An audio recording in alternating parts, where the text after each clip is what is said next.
So I made a video, I think it was last week, discussing the origin and history of eugenics. Um, this video is going to focus on Action T4, which was specifically the Nazi euthanasia program directed against children and adults with disabilities.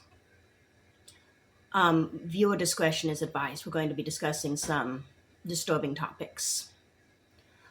So the program, later known as Action T4, was Nazi Germany's final solution to what its leaders viewed as the eugenics problem presented by individuals deemed as undesirable, as they called them. The term Action T4, or Aktion T4, was not used publicly during the war, but rather emerged after 1945 during the Nuremberg doctors' trials to describe this organized euthanasia program. The name came from Tiergartenstraße 4, the Berlin address of the program's central administrative office. Physicians participating in this program were authorized to administer what the regime called a mercy death, or Gnadentod, to patients considered incurably sick.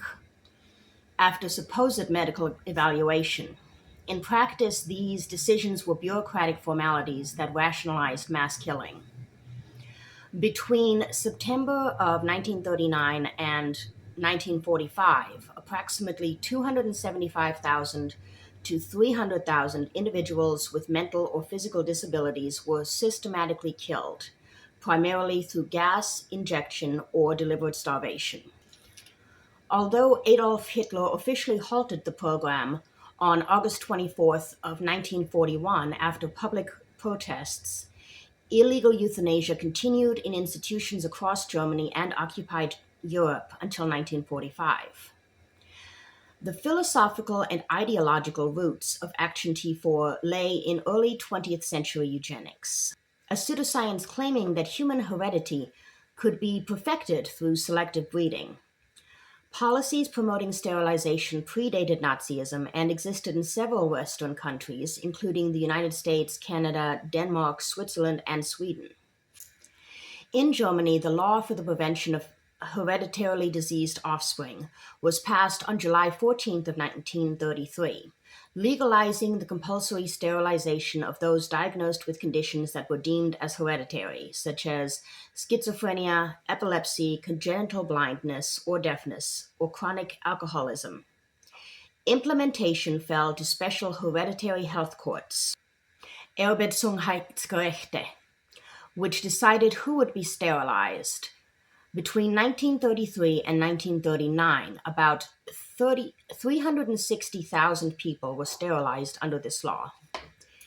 Initially, the policy targeted individuals with mental illness, but by 1937, the regime extended it to those with physical disabilities as well. However, by that year, labor shortages had become so severe that authorities began to exempt people capable of work.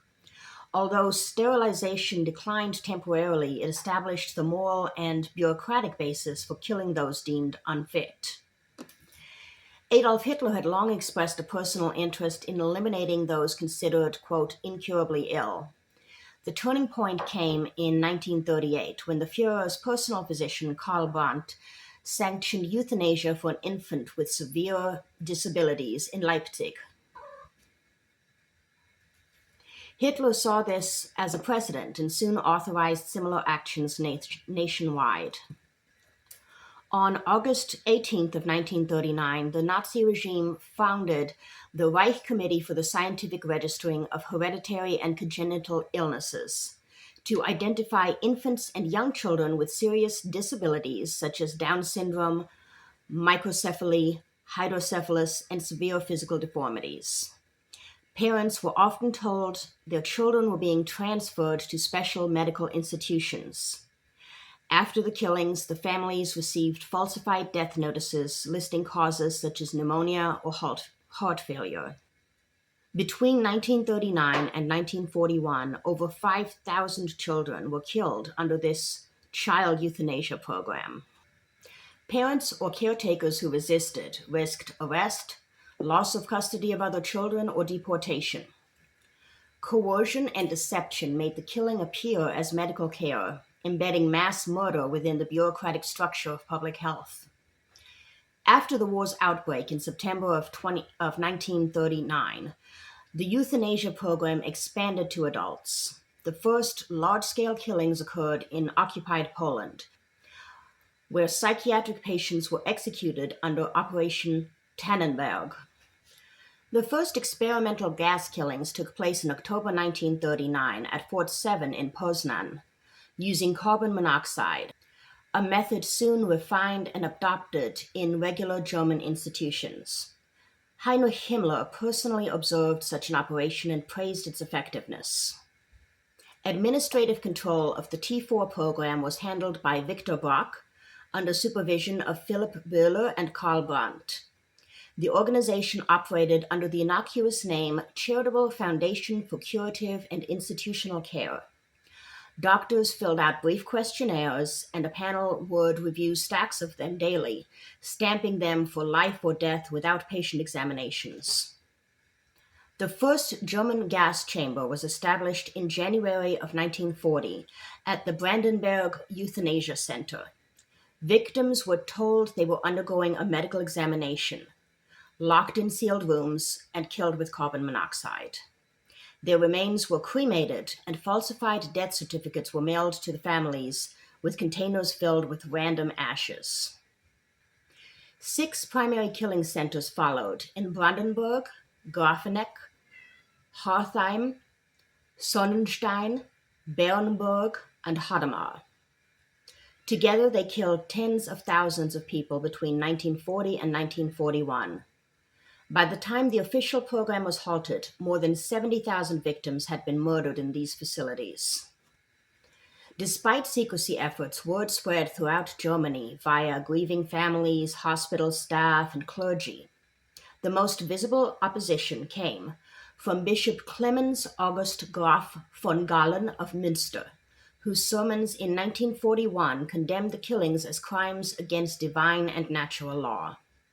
The Vatican soon issued a decree reaffirming that the direct killing of innocent persons was morally impermissible, although the Vatican did little beyond that decree.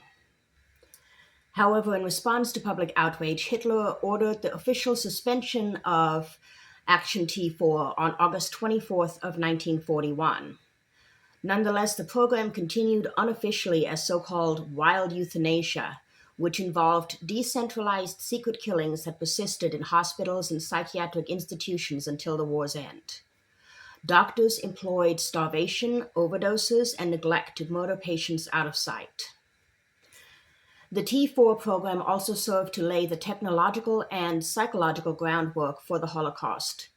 Many physicians, administrators, and SS personnel later transferred to extermination camps, such as in Belzec, Sobibor, and Treblinka, applying the same gassing methods and bureaucratic efficiency perfected under T4.